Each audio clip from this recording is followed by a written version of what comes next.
नमस्कार। आज बात करेंगे एक बहुत ही मजेदार लोक कथा की। ये एक ऐसी कहानी है जो महत्वाकांक्षा, पहचान और हाँ, चतुराई की एक जबरदस्त जंग है। कहानी है एक आम से नाई की, जो समाज के बनाए नियमों को तोड़ता है और एक सम्मानित पंडित बन जाता है। तो चलिए देखते हैं कि उसका ये असाधारण सफर कैसा रहा। तो इस पूरी कहानी की जड़ क्या है? वो है हमारे हीरो का गुस्सा, उसका असंतोष। वो सोचता है, यार सारा काम तो मैं करता हूं, सारी जिम्मेदारी मेरी है, लेकिन फिर भी लोग मुझे नाई का लड़का कहकर मेरा मजाक उड़ाते हैं। बस यही वो बात थी जिसने उसके अंदर बदलाव की एक आग लगा दी। तो सवाल उठता है कि ये असंतोष आया कहां से? देखिए, यहीं से कहानी की असली गहराई शुरू होती है। ये सिर्फ एक नाई की कहानी नहीं है, नहीं, ये कहानी है एक ऐसे टैलेंटेड इंसान की जो महसूस करता है कि समाज ने उसे एक पिंजरे में बंद कर दिया है। देखिए, परम कोई मामूली नाई नहीं था। उसे एक पंडित के सारे रीति रिवाज, मंत्र, पूजा पाठ सब कुछ मुंह जबानी याद था। असलियत तो ये थी कि वो अपने गुरु का लगभग सारा काम अकेले ही संभालता था। लेकिन बदले में क्या मिलता था? सम्मान? नहीं, सिर्फ ताने। उसकी काबिलियत और उसकी पहचान के बीच एक बहुत बड़ी खाई थी, जिसे भरना लगभग नामुमकिन सा लग रहा था। तो इसी निराशा के बीच वो एक बहुत बड़ा, बहुत हिम्मती फैसला लेता है। वो खुद से कहता है, बहुत हुआ, अब मैं एक नए गांव जाऊंगा और अपनी अक्ल के दम पर सबको दिखा दूंगा कि मैं पैसा और इज्जत दोनों कमा सकता हूं। और ये सिर्फ एक फैसला नहीं था, ये तो एक क्रांति की शुरुआत थी। एक ऐसी क्रांति जो उसकी पूरी की पूरी दुनिया बदलने वाली थी। तो सवाल ये है कि परम ने अपने इस बड़े से प्लान को असलियत में बदला कैसे? चलिए, अब देखते हैं कि उसने अपनी पुरानी पहचान को पूरी तरह खत्म करके एक बिल्कुल नया अवतार कैसे लिया। यहाँ पर जो देखने वाली बात है ना, वो है पहचान का ये कमाल का ट्रांसफॉर्मेशन। एक तरफ था परम नाई, जिसका सब मजाक उड़ाते थे, और दूसरी तरफ अब है पंडित परम शर्मा, जिसकी हर कोई इज्जत करता है। मतलब उसने सिर्फ अपना नाम नहीं बदला, उसने तो अपनी पूरी की पूरी दुनिया ही पलट दी थी।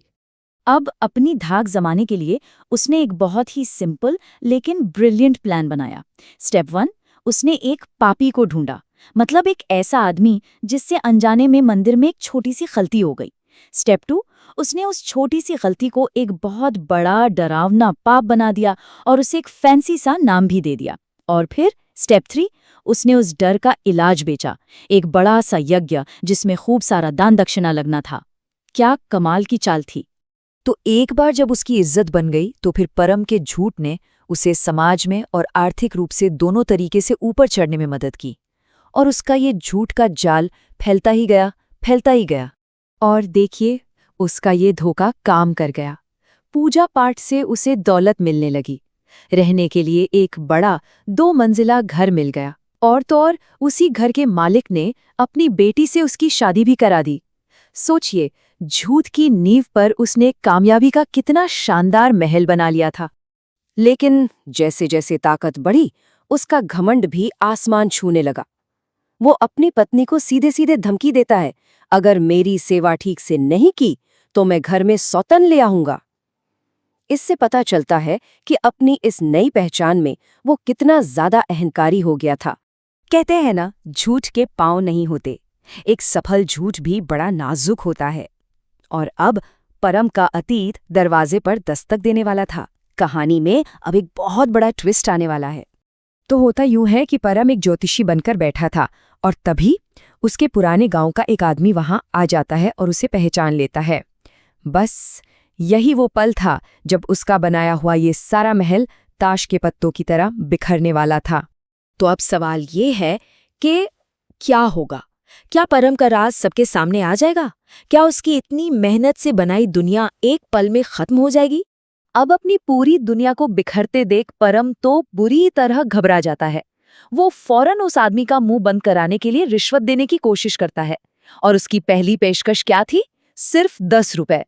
लेकिन 10 रुपए में बात नहीं बनती। अब तो उसकी घबराहट और बढ़ जाती है। वो फौरन रकम 2 गुनी कर देता है, 20 रुपए। अपने झूठ के इस महल को बचाने के लिए ये उसकी एक और बेचैन कोशिश थी।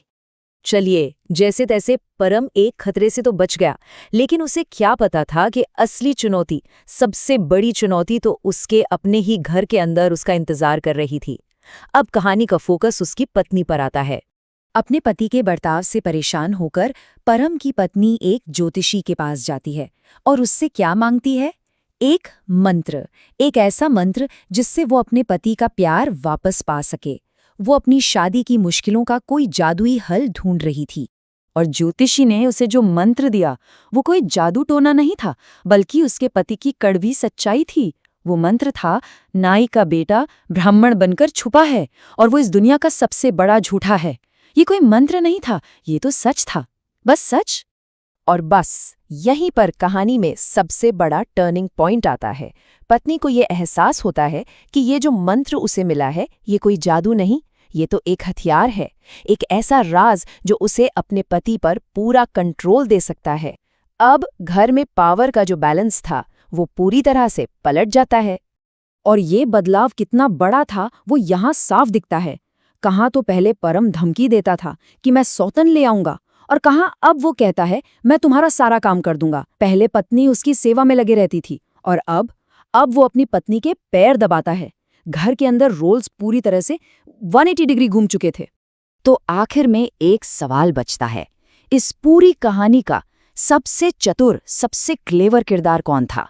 क्या वो परम था जिसने पूरे समाज को बेवकूफ बनाया, या फिर उसकी पत्नी जिसने एक धोखेबाज पति को अपने काबू में कर लिया, या कहीं वो रहस्यमय ज्योतिषी तो नहीं जिसने सच को एक हथियार की तरह पेश किया?